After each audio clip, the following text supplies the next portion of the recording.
Hello friends, అందరికీ నమస్తే మరియు శుభ శుక్రవారం అండి.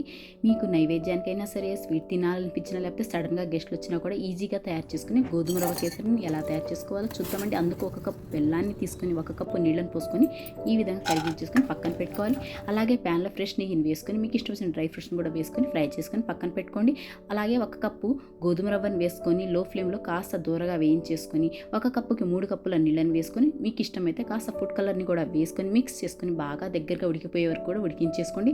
తర్వాత మనం కరిగించేసుకున్న బెల్లం వాటర్ని ఈ విధంగా ఫిల్టర్ చేసుకొని వేసుకొని మిక్స్ చేసుకొని కాస్త దగ్గరగా ఉడకనివ్వండి.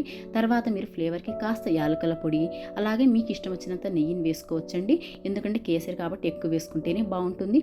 అలాగే మనం ఫ్రై చేసుకున్న నట్స్ని కూడా వేసుకొని అన్నిటిని చక్కగా మిక్స్ చేసుకొని, మీకు సైడ్ల నుంచి ఘీ అనేది రిలీజ్ అయిపోయే వరకు కూడా లో ఫ్లేమ్లో కవర్ చేసుకొని ఉడికించేసుకున్నట్లయితే ఎంతో కమ్మగా ఉండే గోధుమ రవ్వ కేసరి రెడీ అయిపోతుంది.